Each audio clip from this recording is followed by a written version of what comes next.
You meet someone and suddenly every defense you've ever built feels paper thin.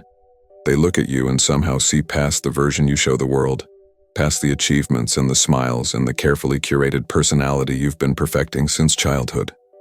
They see the raw, unfinished you, the you that's still carrying wounds from decades ago, the you that wakes up at 3 in the morning wondering if you've wasted your life, the you that's terrified no one could love what's really underneath.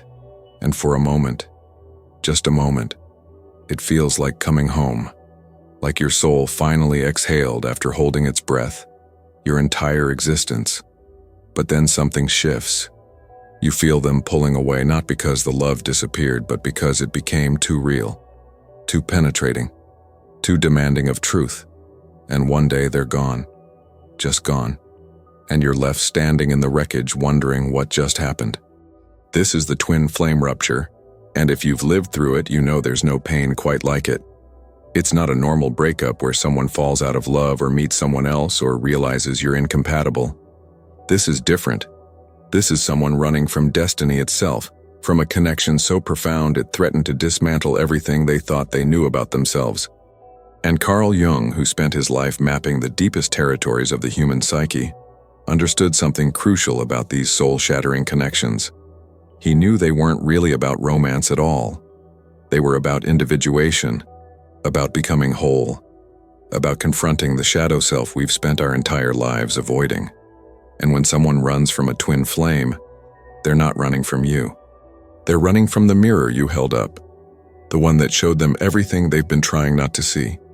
I know you're here because you need to understand, because the absence of this person has carved a hole in your life that nothing else seems to fill, because you keep replaying every conversation, every moment, searching for the instant where it all went wrong, convinced that if you just understood the mechanism, you could fix it, reverse it, bring them back.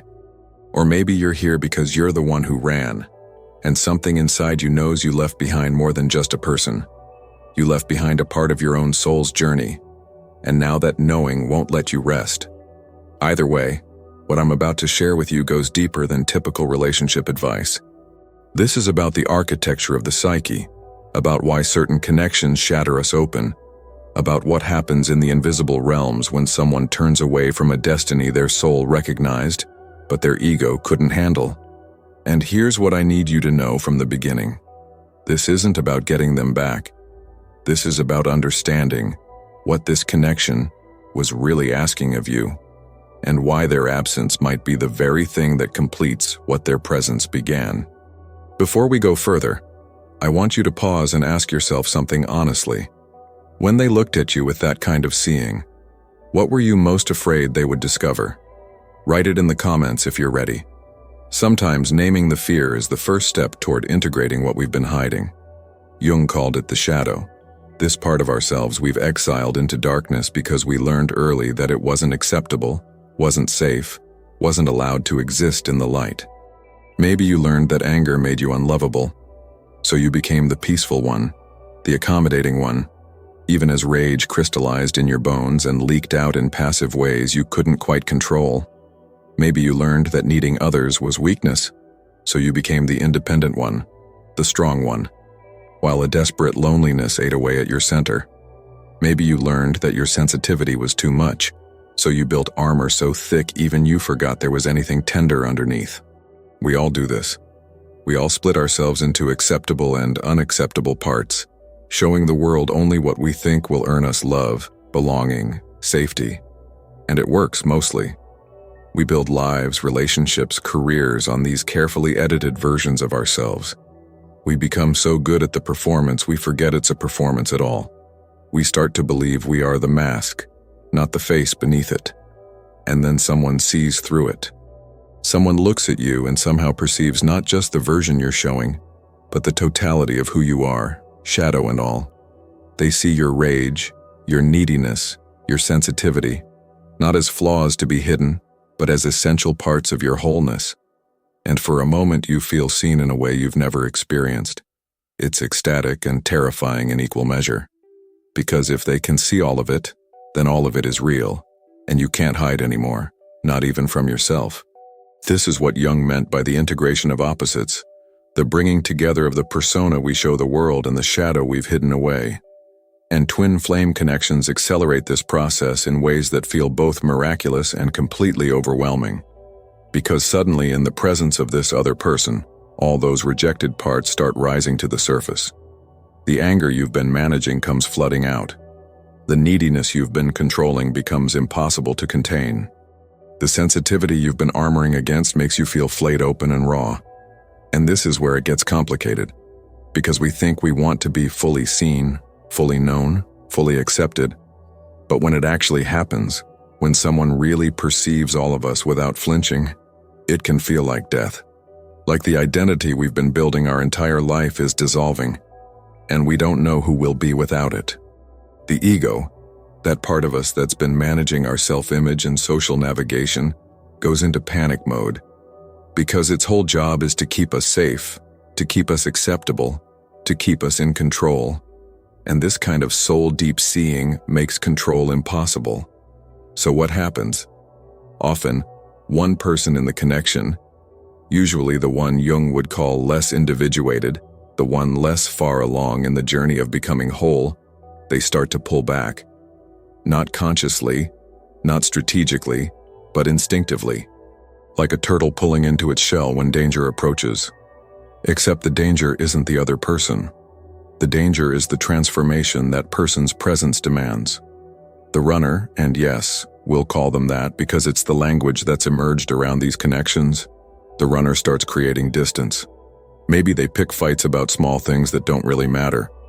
Maybe they suddenly become very busy with work, with friends, with anything that keeps them from the intimacy you'd been building.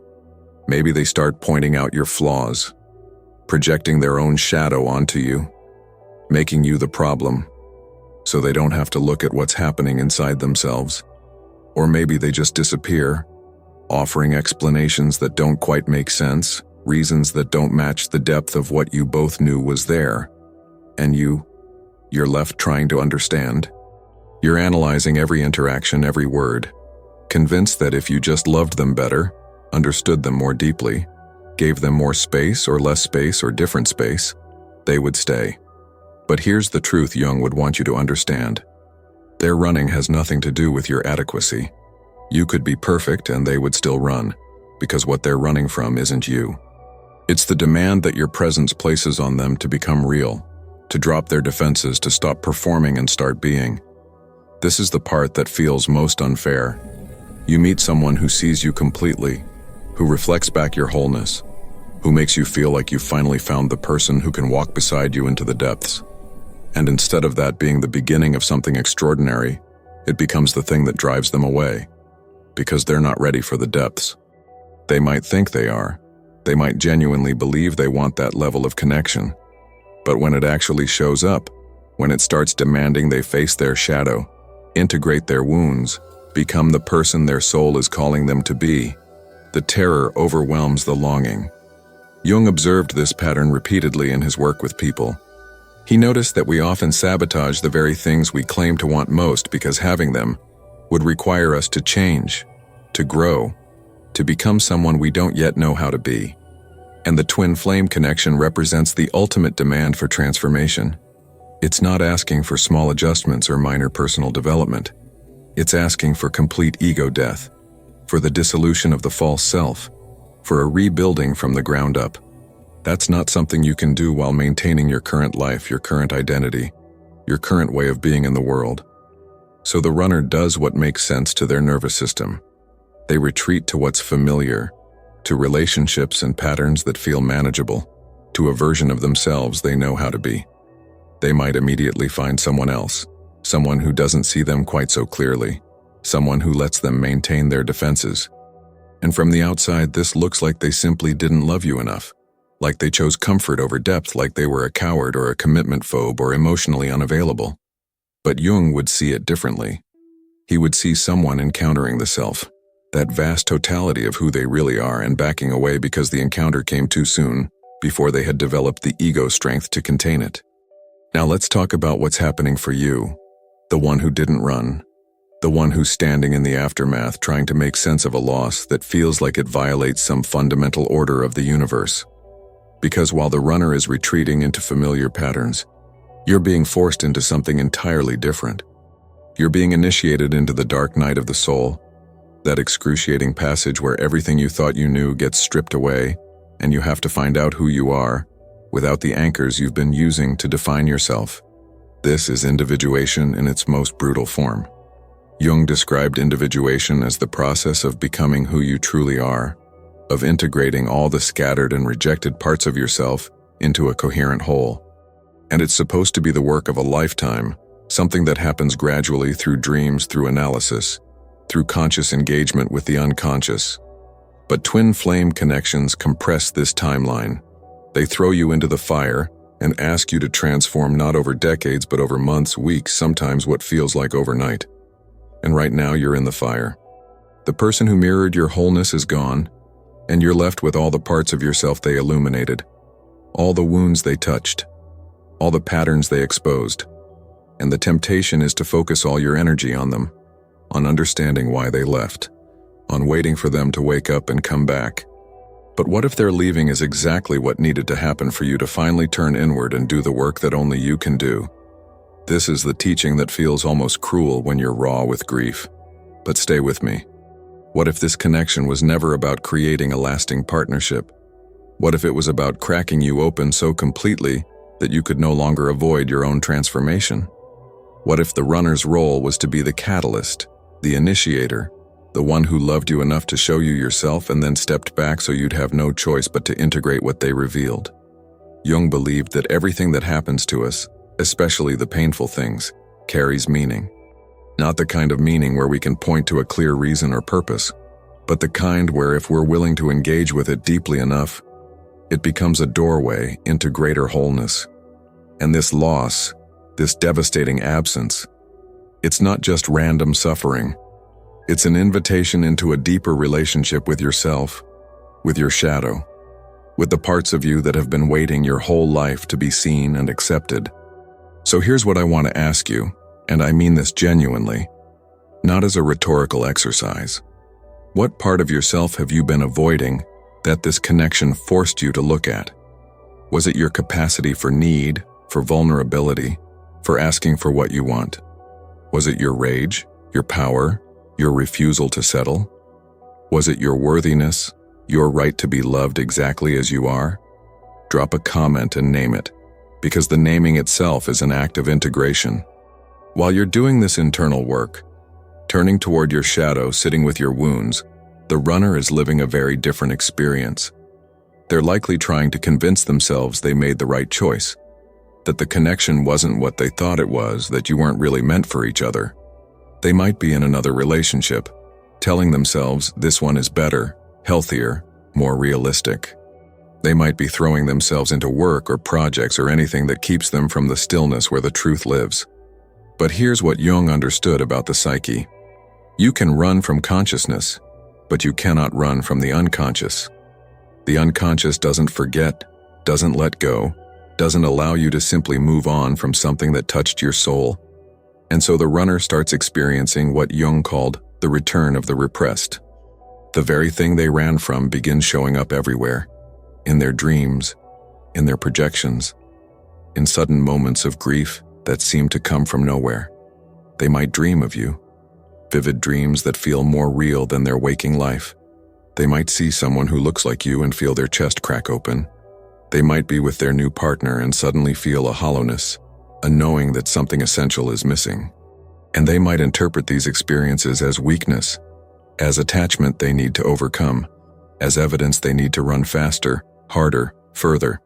But actually, these are the psyche's attempts at integration, at bringing consciousness to what was pushed away in unconsciousness. The runner is essentially frozen in their individuation process. They encountered the threshold, the place where the old self dies and something new is born, and they turned back. And now they're stuck in a kind of psychological limbo, unable to go back to who they were before they met you, but unwilling to move forward into who they could become. This creates a particular kind of suffering, a background hum of dis-ease, a sense that life is happening at a distance, through a fog.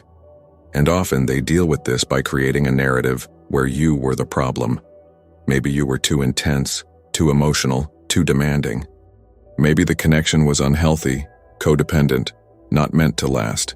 They need these stories to justify their running, to make sense of the choice their ego made against their soul's knowing. And these stories might even be partially true, because twin flame connections can be intense and overwhelming.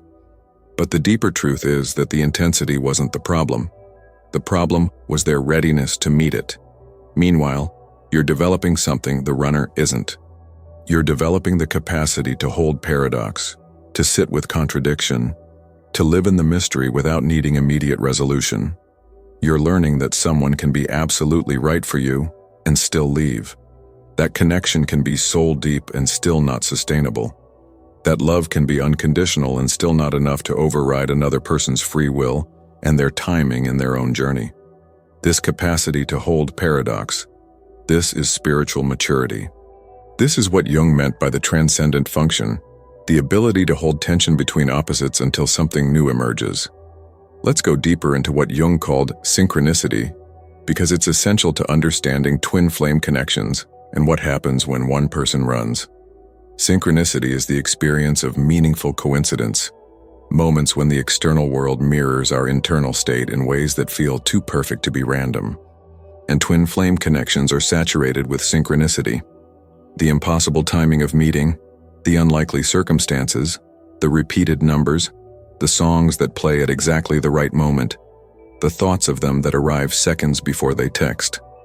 These synchronicities feel like evidence that the universe is orchestrating your connection, that you're meant to be together, that destiny is pulling you toward each other. And in a sense, that's true.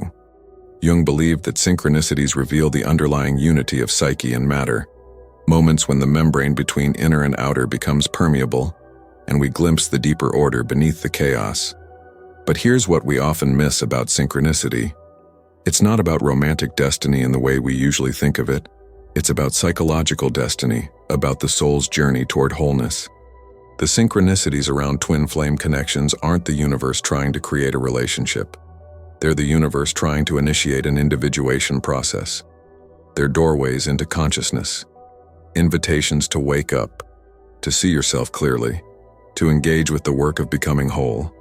And sometimes, often even, that work is best done apart, because the point isn't to complete each other. The point is to become complete within yourself, and then maybe come together from that wholeness. When the runner leaves, the synchronicities often intensify. You see their name everywhere. You wake up at the exact times you used to wake up together. You keep encountering reminders in the strangest places. And it's easy to interpret these as signs that they're coming back, that the universe is confirming they're thinking of you, that reunion is inevitable. But what if these synchronicities are actually the universe keeping you engaged with the process, reminding you that even in absence there's meaning, even in loss there's teaching, even in separation there's growth happening? The runner might also be experiencing synchronicities, but they're likely trying to ignore them, to rationalize them away, to treat them as meaningless coincidence. Because acknowledging the synchronicities would mean acknowledging the significance of what they walked away from, and that's too painful, too confronting. So they turn away from the universe's whispers, and the whispers get louder, become shouts, until eventually life creates a situation they can't ignore. And here's where I want to gently challenge you. Are you using synchronicities as evidence that you should wait? That you should keep your life on hold? That reunion is just around the corner? Or are you understanding them as confirmations that you're on the right path of your own individuation, whether that path leads back to them or not? Because there's a profound difference. One keeps you stuck in waiting. The other sets you free to become. Which truth do you need to hear right now? Tell me in the comments, because your answer might reveal where you're still giving your power away. Jung studied alchemy extensively, seeing it not as a primitive attempt at chemistry, but as a symbolic map of psychological transformation. And one of the core alchemical principles is solve et coagula, dissolve and coagulate. First, you must completely break down the material, reduce it to its essential components, dissolve all structure and form. Only then can you rebuild it into something new, something transformed, something golden. You cannot skip the dissolution. You cannot avoid the breaking down. And the twin flame connection, especially when one person runs, this is dissolution at its most complete. Everything you thought you knew about love gets dissolved. Everything you believed about yourself gets called into question. The identity you've been building, the defenses you've been maintaining, the story you've been telling about who you are and what you deserve, all of it breaks down. And this feels like annihilation because in a sense it is. It's the death of the false self, the constructed identity, the persona that's been running your life without you fully realizing it. The runner tries to avoid this dissolution. They leave before it can complete, trying to preserve their existing structure, their current sense of self. And they might appear to move on quickly, to be fine, to have escaped the worst of the pain. But actually, they're carrying the undissolved material with them, and it will show up again and again in every relationship, every attempt at intimacy, every moment they get close to real vulnerability. The work doesn't go away just because you run from it. It waits. You, though, you're in the crucible. You didn't choose it, but you're here, and you're being dissolved whether you want to be or not. And what's required now isn't healing in the sense of returning to who you were before. That person no longer exists. What's required is a willingness to let the dissolution complete, to trust the process even when you can't see where it's leading, to surrender to the transformation even though transformation feels like death. This is why Jung said that only the wounded healer can truly heal. Because you have to go through your own dissolution before you can help anyone else through theirs. You have to face your shadow, integrate your wounds, become whole, not in theory, but in lived experience. And this connection, this devastating loss, this is your initiation into that work. Not because the universe is cruel, but because your soul is ready for it in a way the runner's isn't. And here's the paradox that becomes clear once you're deep enough into the process. You realize you don't actually want to go back to who you were before.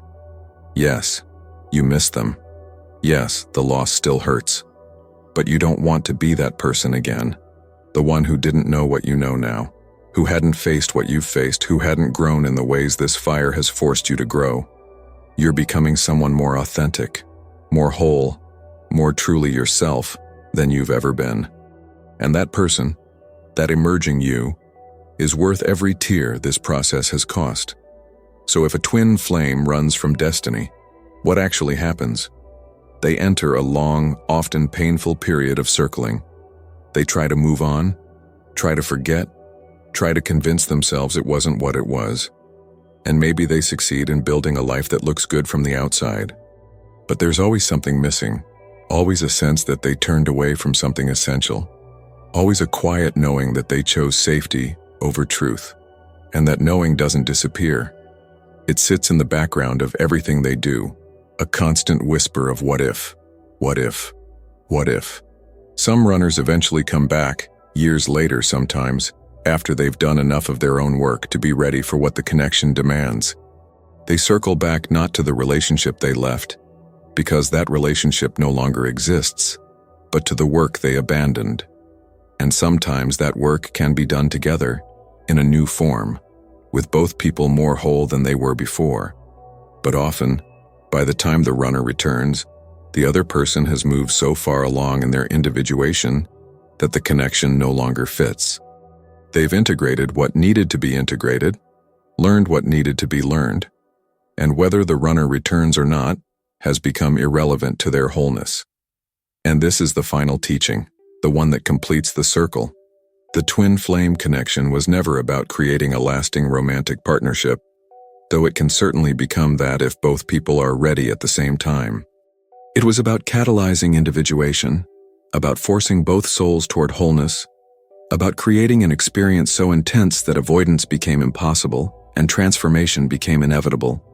The runner and the stayer are both being worked on by this connection, just in radically different ways and on radically different timelines. Your work now is not to wait for them, not to keep checking if they're ready, not to organize your life around their potential return. Your work is to complete your own becoming, to integrate your shadow, to face your wounds, to step into the fullness of who you truly are. And if they come back when that work is done, wonderful. You'll meet them as a whole person meeting another whole person, and that's the only foundation on which something real and lasting can be built. And if they never come back, if they spend their whole life running, that's okay too. Because you will have done the work anyway. You will have become yourself anyway. And that was always the point. Thank you so much for being here, for watching all the way through, for being brave enough to look at these difficult truths about love and loss and the soul's journey toward wholeness. If something in this resonated with where you are right now, I would be so honored if you'd share your thoughts in the comments below. Your story matters, and there's someone else watching who needs to hear it to know they're not walking this path alone. And if you're ready to continue exploring Jung's wisdom on relationships, the shadow, and becoming whole, please subscribe to this channel and share this with someone who might need these words. I'm deeply grateful you're here, doing this sacred work. Until we meet again, be gentle with yourself. You're healing something profound.